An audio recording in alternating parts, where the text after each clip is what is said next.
जतीन, तुमने मुझे बताया नहीं कि क्या हुआ। किस बारे में माँ? मंत्री जी से मिलने गए थे ना, तो फिर वहां क्या हुआ? पापा की वजह से मंत्री जी ने बहुत हेल्प की और कहा कि 24 घंटे के अंदर स्टे ऑर्डर खत्म हो जाएगा और फैक्ट्री पर काम फिर से शुरू हो जाएगा। लेकिन आदिवासियों के जमीन के बारे में उन्होंने कुछ नहीं कहा और ऑफ द रिकॉर्ड यही बात उन्होंने इला सिंघानी से भी कही। इला सिंघानी? वो वहां क्या कर रही थी? वो शायद मंत्री जी का मजाक था, इसलिए जानबूझकर उन्होंने इला सिंघानी और पापा को साथ बुलाया। तीनों शायद किसी जमाने से एक दूसरे को जानते हैं। फिर क्या हुआ? फिर ये तय हुआ कि रोहित को इला सिंघानी संभालेंगी और आदिवासियों को। तो तुम्हारे पापा इतने परेशान क्यों हैं? जब से वहां से लौटे हैं मुझसे बात तक नहीं की। वो कोई खास बात तो नहीं है माँ?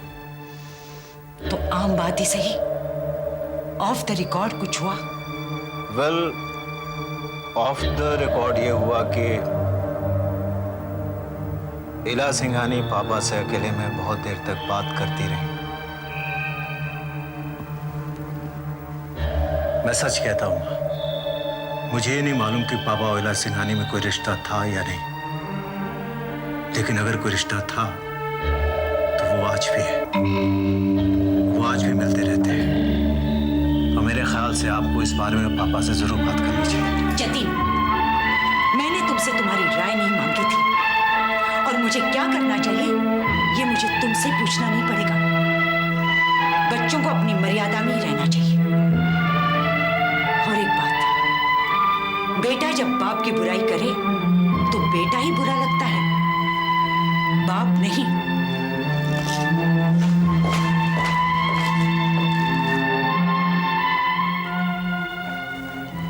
मिनिस्टर ने एक काम तो अच्छा किया है, लेकिन एक काम में वो हमारा साथ नहीं देना चाहते। क्या माँ? सिलिकॉन वैली प्रोजेक्ट से स्टे ऑर्डर 24 घंटे में हट जाएगा, काम भी शुरू हो जाएगा, लेकिन आदिवासियों की जमीन हासिल करना मुश्किल है क्योंकि उनकी नज़र में ये गैर कानूनी है। माँ, देश और दुनिया में जो और सब हो रहा है, क्या वो कानूनी है? ना हो, मगर एक लीडर होकर वो ये तो नहीं कह सकते। पर हाँ, ऑफ द रिकॉर्ड उन्होंने एक इशारा किया है कि पहले रोहित को लपेटा जाए और फिर आदिवासियों को समेटा जाए। तो ठीक है, मैं रोहित से बात करता हूँ। वो घर का बेटा है, इसलिए।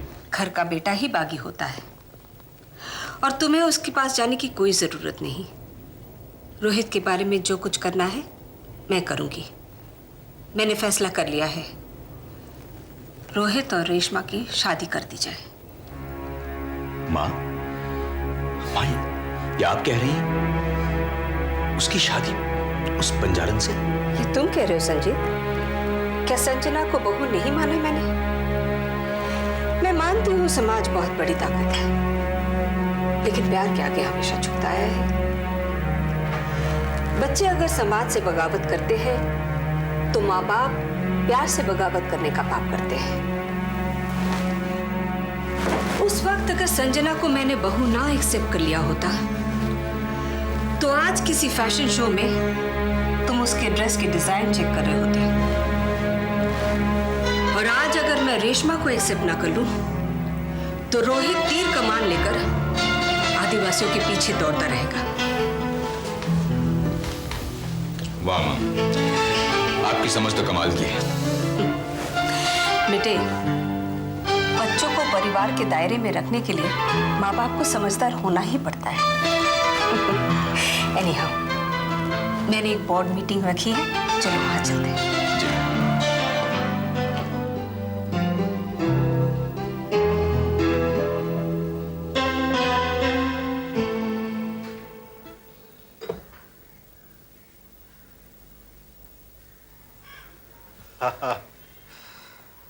गोपाल मेरे दोस्त, लेट्स हैव ड्रिंक टुगेदर और फिर बताओ कि आखिर क्या गंभीर समस्या है। गंभीर समस्या यह है कि मामले बहुत उलझ गए हैं। उलझ गए तो उलझने दो, मुझे क्या परवाह। अगर रोहित और संजीत आपस में तलवार खींचते हैं तो खींचने दो, that's their problem, not mine. हाँ, अगर आदिवासियों से निपटने के बाद मैं हो उनकी बात नहीं कर रहा हूं, मशीनों की बात कर रहा हूं। मशीन? मैं खुद पोर्ट पर गया था। वहां कोई नया माल उतरा है क्या? माल? जतिन बाबू, कचरा था, कचरा, कंडेम्ड लोहा, जिसे सिर्फ तोल तोल कर कबाड़ी को बेचा जा सकता है। मशीनों की बात कर रहा हूं, मशीनों की। हाँ, वो तो ठीक है, लेकिन ठीक नहीं है सर, कुछ ठीक नहीं है, सब गलत है। पहले पूरी बात सुन लीजिए। पोर्ट पर मशीनें उतर चुकी थी और फैक्ट्री पर जाने के लिए तैयार थी। मैंने रुकवा दी। रुकवा क्या दी?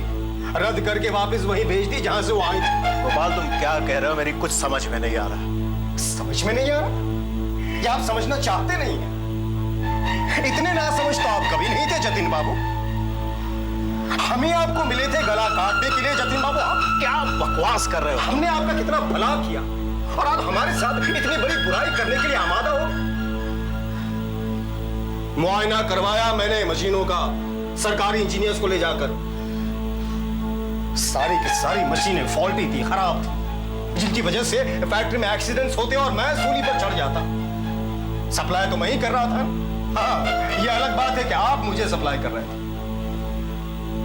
मशीनें खराब थी, इस बात का पता तुम्हारी जीजी को है? उनके कहने पर ही मुआयना कराया है। ग्रेट। गोपाल मेरे दोस्त, अगर तुम इंस्पेक्शन नहीं करवाते तो मैं करवाता। एक बात बताओ, तुम्हारी जीजी रोहित के लिए कुछ कर रही है? नहीं, मेरा मतलब स्टे ऑर्डर। स्टे ऑर्डर और रोहित को लेकर जीजी बिल्कुल ही फिक्रमंद नहीं है।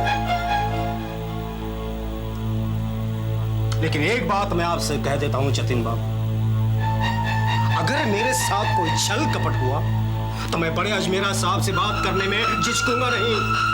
बात उन तक न पहुंचे, इसी में हम दोनों की भलाई है।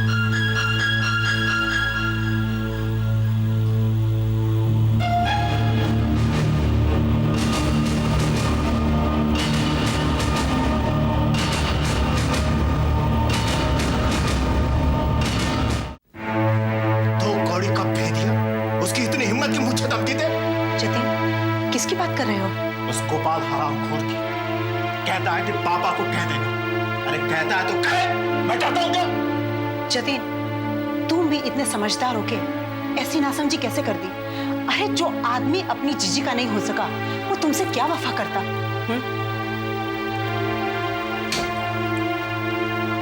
कांति, तुम्हारे भाई और मेरे अलावा ये बात किसी और को पता था क्या? हाँ, माँ जी को। लेकिन ये बात तो हमें ने उन्हें बताई थी। ये और बात है कि ये उन्हें पसंद नहीं थी। नहीं, माँ को अगर ये बात पसंद ना थी तो भी वो किसी को बताएंगे नहीं। सवाल ये होता है कि ये खबर गोपाल को मिली कैसे? कांति, इसका मतलब है कि घर का कोई भेदी उससे मिला होगा। हाँ, एक भेदी है ना। मैंने कई बार उससे दरवाजे से कान लगा के बातें सुनते हुए देखा है। You mean माया? मुझे माया से बात करनी है। तुम्हारा माया से बात करना ठीक नहीं, और हम ये यकीन के साथ नहीं कह सकते ये काम माया का है। फिर भी माया से बात मैं करूंगी। नो, तुम बहुत सीधी हो और माया जमीन की जितनी बाहर है उतनी अंदर। जतिन, जो औरत जितनी सीधी होती है ना, जब वो टेढ़ी हो जाए तो उसके सामने टेढ़ों को भी सीधा होना पड़ता है। माया से बात मैं करूंगी। ये काम तुम मुझ पे छोड़ दो। मैं माया के सच झूठ का पता लगा के तुम्हें बताती हूँ। डोंट वरी, मैं माया से मिलके आती हूँ।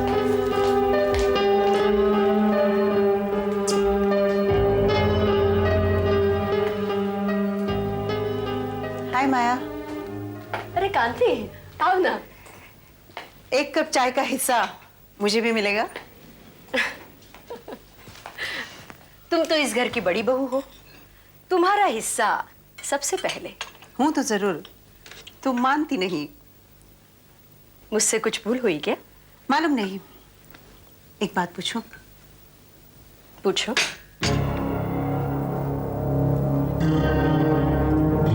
तुम इस घर का भला चाहती हो ना? मैं इस घर की बहू हूं। इस घर का बुरा क्यों चाहूंगी? गोपाल जतिन को धमकी देके गया है। धमकी? किस बात की? गोपाल ने सिलिकॉन वैली प्रोजेक्ट को मशीनें सप्लाई की। मशीनें आ भी गई। गोपाल ने खुद मशीनें चेक करवाई। मशीनें खराब निकली तो वो जतिन पे इल्जाम लगा के चला गया। मगर वो ऐसा क्यों करेगा? मशीनें तो उसी ने सप्लाई की है। वो जतिन पर इल्जाम क्यों लगाएगा? अब किसी की जबान तो नहीं पकड़ी जा सकती ना। मगर झूठ बोलने वाले की जबान जरूर काटी जा सकती है, अगर वो खुद सच्चा हो तो। तुम जतिन पे दोष लगा रही हो। मैं जतिन को दोष क्यों दूंगी? मैं तो सिर्फ ये कह रही हूं कि सच के सामने झूठ खड़ा नहीं रह सकता। तुमने गोपाल से मशीनों के बारे में बात की। तुम्हारा दावा है तुम हमेशा सच बोलती हो। मेरा ये दावा है कि मैं कभी झूठ नहीं बोलती। तो बताओ, तुमने गोपाल से मशीनों के बारे में बात की ना?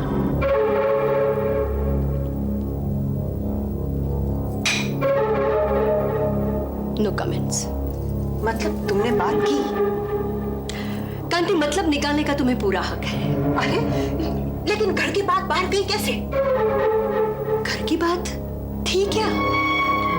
ऐसा कौन सा राज था जो बाहर चला गया? तुम मुझे बताओ, हो सकता है कांति मैं तुम्हारी कुछ मदद करूं। जतिन ठीक कहता है, तुम जितनी जमीन के ऊपर हो उतनी जमीन के नीचे।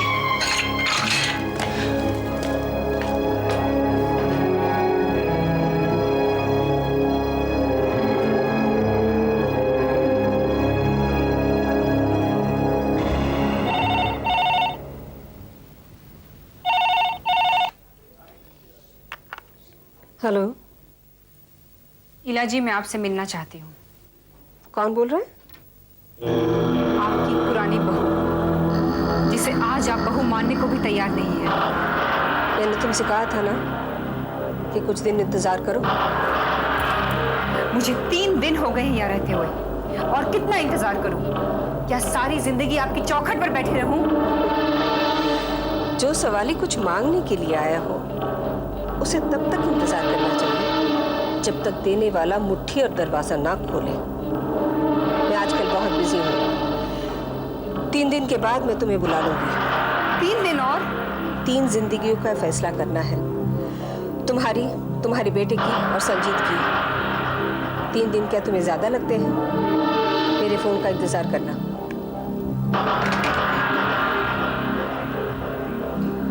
Good, very good. ऐसे ही दबाव बनाए रखो। मुझे लगता है अगर ये फोन तुम आधी रात को करती तो इससे भी बेहतर असर होता। ईला सिंघानी जितना झुंझलाएगी उतना ही तुम्हारे हक में उसका फैसला बेहतर होगा। राहुल से मिलना चाहती हूँ। कल ही तो गया सर्कस देखने, इतने जल्दी बेचैन हो गई अपने बेटे से मिलने। हाँ? लेकिन वो कहाँ है? वो जहां भी है बड़े आराम से, परेशान मत हो, कल मिला दूंगा। हाँ?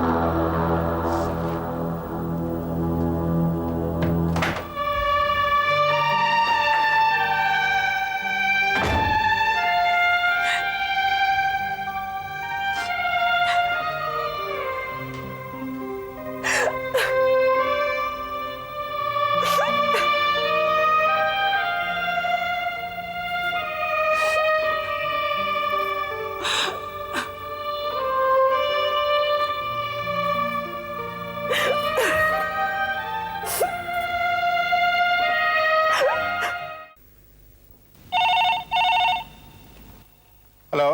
गुरु, मैं विशु बोल रहा हूँ। हाँ बोलो। एयरपोर्ट से बोल रहे हो? नहीं नहीं, आपके होटल के पास से बोल रहा हूँ।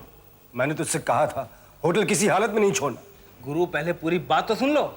वो आ गया है। होठों में सिगार, चमकदार आंखें, गले में स्कार्फ और सेहत तो माशाल्लाह उसकी अब भी ऐसी है कि सोल्जर जैसा लगता है। तो उसे जाने कैसे दिया? कहाँ है वो? अरे जाने कैसे देंगे, मैं तो एयरपोर्ट से उसके पीछे साय की तरह लग गया था। कहाँ छोड़ा उसे? छोड़ा कहीं नहीं है, इस वक्त तो आपके होटल के ही किसी कमरे में आराम फरमा रहा है। क्या बक रहा है तू? बिल्कुल गुरु, मैं सच कह रहा हूँ। वो काउंटर पे गया, वहां उसने अपना नाम दर्ज कराया और फिर उसके बाद अपने सामान के पीछे ऐसा गया जैसे पतंग के पीछे दौड़ जाती है। ऋषि तुम बाद में फोन करो।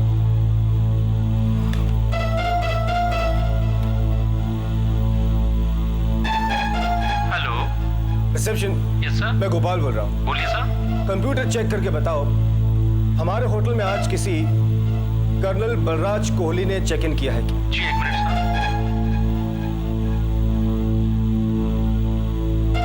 हाँ जी सर, रूम नंबर 412 में चेक इन किया है। 412। Thank you. Welcome sir.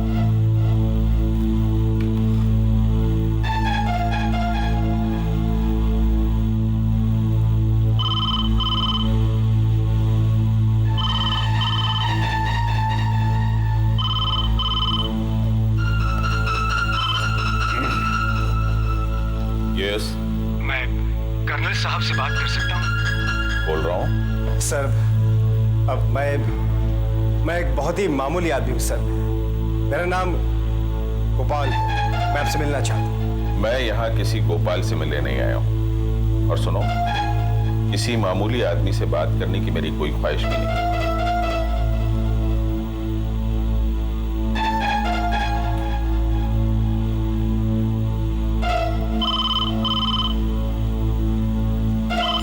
मैंने कहा ना, तुम रॉन्ग नंबर डायल कर रहे हो।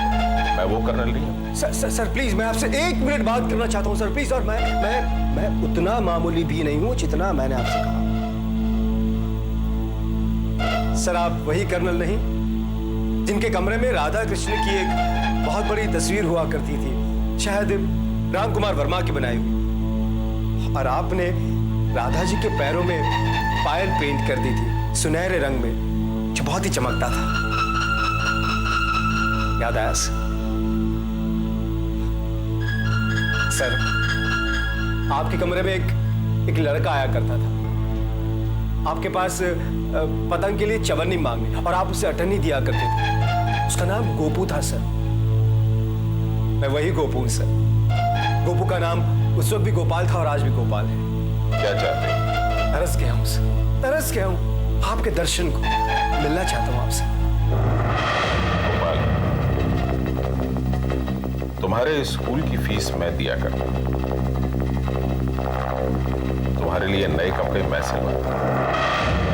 जिंदगी में पहली मर्तबा साइकिल तुम्हें मैंने दिलवाई, और जब तुम पतंग उड़ाते हुए गिर गए थे तो तुम्हारी टांग का इलाज मैंने कराया। अब बोलो, क्या कहना चाहते हो? बस सर, यही जानना चाहता था कि अगर आप वही कर्नल है तो आपके चरणों में बैठकर चंद बातें करना चाहता हूं। गोपू, तुम तब भी किसी के नहीं थे और आज भी किसी के नहीं। मैं तुमसे मिलना नहीं चाहता। मैं ये जानता हूं कि तुम मुझे ढूंढने की कोशिश कर रहे हो। और सुनो, अपनी जीजी को बतला देना कि मैं यहां पहुंच गया हूं और बहुत जल्द वो मुझे अपने सामने खड़ा पाएंगे।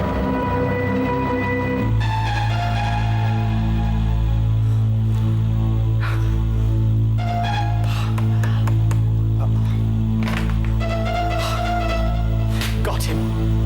I got him. जीजी, वो आ गए। जीजी, वो पहुंच चुके हैं।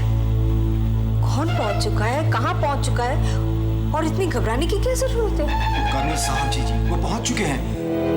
और परेशान होने की बात है जीजी, वो आफत 7वें आसमान से सीधे हमारे होटल में उतरी है। मैं तो उनकी हिम्मत पर हैरान हूं। रूम नंबर 412 में ठहरे हैं। तुम्हें कैसे मालूम? मुझे मालूम नहीं होगा जीजी, मैंने अपने आदमी चारों ओर फैला रखे हैं, और अभी अभी मैंने कर्नल साहब से खुद बात की। तुमने उनसे बात की? हाँ जीजी, जैसे मुझे पता चला कि वो इसी होटल में ठहरे हैं, मैंने उनके कमरे में फोन किया। वो मुझे पहचान गए जीजी। मेरे बचपन का नाम तक उन्हें याद है, गोपू। पर तुमने क्या कहा? मैंने कहा कि मैं आपसे मिलना चाहता हूँ, बात करना चाहता हूँ। तो बोले कि जिससे मिलने आया हूँ उसी से बात करूंगा। जाहिर है जीजी, वो आप ही के बारे में बोल रहे थे।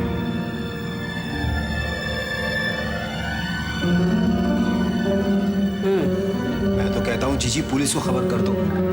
आईजी साहब तो अपने आदमी हैं ही। इससे पहले कि कर्नल साहब कुछ करें, हमें कुछ करना चाहिए जीजी। नहीं गोपाल, आईजी को क्या केस बताएंगे? होटल में ठहरना तो कोई गुनाह नहीं है। अब जब वो आ ही गए हैं तो मैं उनसे निपट लूंगी। अब तुम कुछ मत करना, जो करना है मैं ही कर लूंगी। ओके?